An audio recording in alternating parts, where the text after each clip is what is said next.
Today we're going to read Horrid Henry. Horrid Henry peeks at Peter's diary.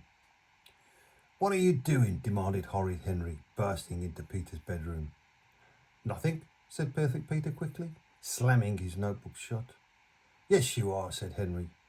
"Get out of my room," said Peter. "You're not allowed to come in unless I say so." Horrid Henry leaned over Peter's shoulder. "What are you writing?" "None of your business," said Peter. He covered the closed notebook tightly with his arm. "It is too my business if you're writing about me." "It's my diary. I can write whatever I want to," said Peter. "Miss Lovely said we should keep a diary for a week and write in it every day." "Boring," said Henry, yawning. "No, it isn't," said Peter. "Anyway, you'll find out next week what I'm writing. I've been chosen to read my diary out loud for our class assembly." Horrid Henry's heart turned to ice. Peter read his diary out loud, so the whole school could hear Peter's lies about him? No way. "Give me that," screamed Horrid Henry, lunging for the diary. "No," screamed Peter, holding on tight. "Mum, help! Henry's in my room. And he didn't knock, and he won't leave." "Shut up, Telltale," hissed Henry, forcing Peter's fingers off the diary. "Mum!" shrieked Peter. Mum stomped up the stairs. Henry opened the diary, but before he could read a single word, Mum burst in.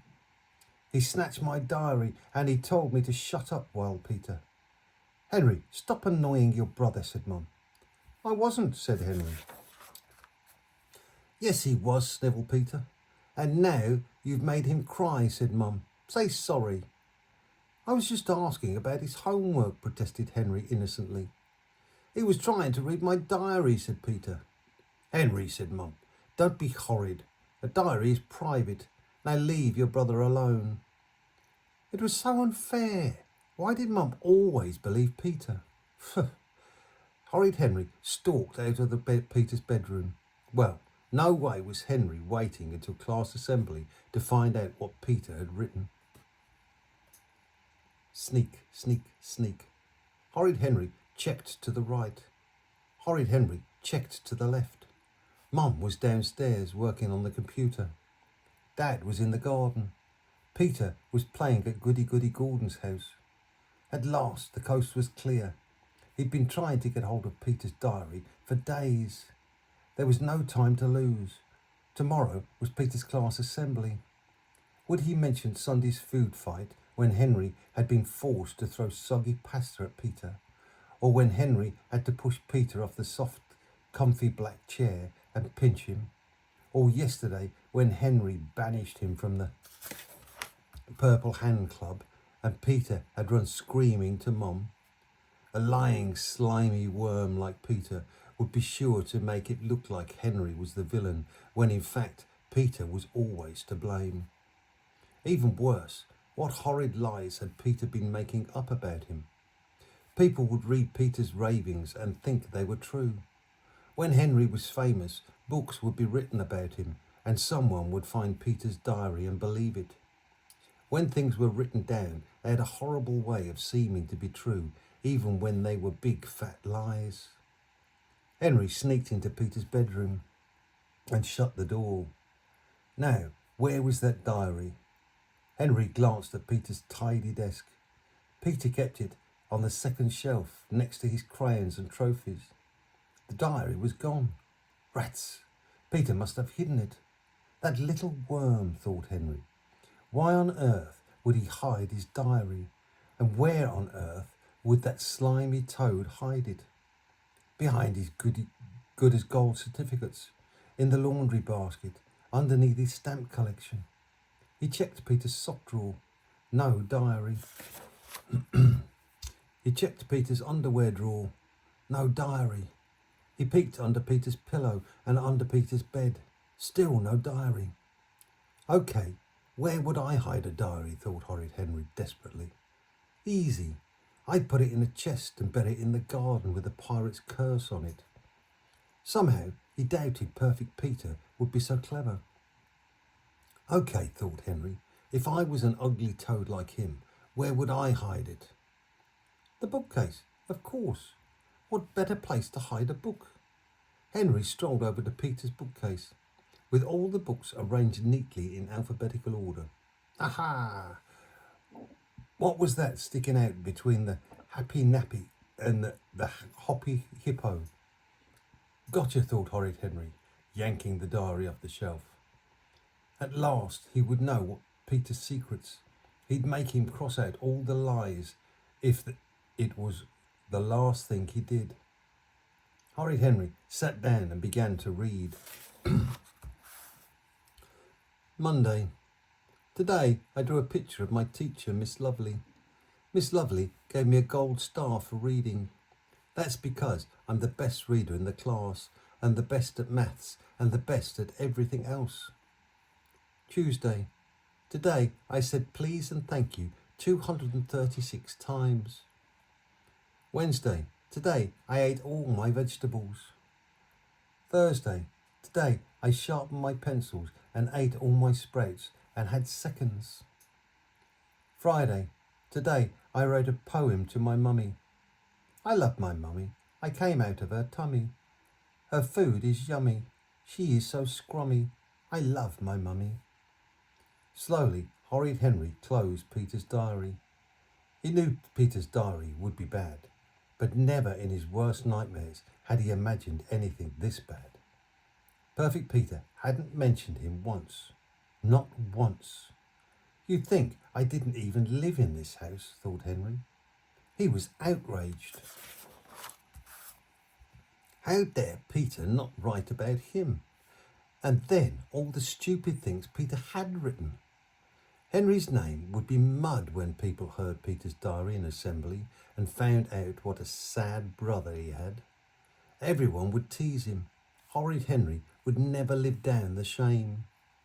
Peter needed Henry's help, and he needed it fast. Horrid Henry grabbed a pencil and got to work. Monday. Today I drew a picture of my teacher, Miss Lovely. I drew her with the piggy ears and a great big giant belly. Then I turned it into a dartboard. Miss Lovely gave me a gold star for reading. Miss Lovely is the worst teacher ever. She should really be called Miss Lumpy. Miss Dumpy Lumpy is what Gordon and I call her behind her back. Tee-hee, she'll never know. I'm the best reader in class and the best at math and the best at everything else. Too bad I have a smelly pants and nitty hair. That's more like it, thought Horrid Henry. Tuesday. Today I said please and thank you 236 times. Not. I called Mummy a big fat blobby pence face. I called Dad a stinky fish, and I played pirates with the world's greatest brother, Henry. I wish I was as clever as Henry, but I know that's impossible. Wednesday. Today I ate all my vegetables. Then I sneaked loads of sweets from the sweet jar and lied to Dad about it. I am a very good liar. No one should ever believe a word I say. Henry gets the blame, but really everything is always my fault. Thursday. Today I sharpened my pencils. All the best to write rude notes. I ate all my sprouts and had seconds, then threw up all over Mum. Bleh. What a smell. I really am a smelly toad. I am so lucky to have a great brother like Henry. He is always so nice to me. Hip hip hooray for Henry. Friday. Today I wrote a poem to my dummy. I love my dummy. It's my best chummy. It tastes so yummy. It is so scrummy. I love my dummy. Much better, thought Horrid Henry. Now, that's what I call a diary. Everyone would have died of boredom otherwise. Henry carefully replaced Peter's diary in the bookshelf. I hope Peter appreciates what I've done for him, thought Horrid Henry. The entire school gathered in the hall of assembly. Peter's class sat proudly on benches at the front. Henry's class sat cross-legged on the floor. The parents sat on chairs down both sides. Mum and Dad waved at Peter. He waved shyly back. Miss Lovely stood up. Hello, mums and dads, boys and girls. Welcome to our class assembly. This term, our class has been keeping diaries. We're going to read some of them to you now. First to read will be Peter. Everyone pay attention and see if you too can be as good as I know Peter has been. I like everyone here to have a copy of one of Peter's good deeds. I know I can't wait to hear how he has spent this last week. Peter stood up and opened his diary. In a big loud voice he read, Monday. Today I drew a picture of my teacher, Miss Lovely. Peter glanced up at Miss Lovely. She beamed at him. I drew her with piggy ears and a great giant belly. Then I turned it into a dartboard. What? It was always difficult to read out loud and understand what he had read, but something didn't sound right. He didn't remember writing about a pig and a big belly. Nervously, Peter looked at Mum and Dad. Was he imagining it, or did their smiles seem more like frowns? Peter shook his head and carried on. Miss Lovely gave me a gold star for reading. Phew, that's better. He must have misheard himself before. Miss Lovely is my worst teacher ever. She should really be called Miss Lumpy, Miss Dumpy Lumpy. Thank you, that's quite enough, interrupted Miss Lovely sternly as the school erupted in shrieks of laughter. Her face was pink. Peter, see me after assembly. Ted will now tell us about skeletons. But, gasped Perfect Peter. I never... Sit down and be quiet, said the head, Miss Oddbod. I'll see you and your parents later. Wah! Wailed Peter. Mum and Dad stared at their feet. Why had they ever had children? Where was a trap door when you needed one? Wah! Whimpered Mum and Dad. Naturally, Henry got into trouble. Big trouble. It was so unfair. Why didn't everyone believe him when he said he'd improved Peter's diary for his own good? Honestly, he never ever do Peter a favour again.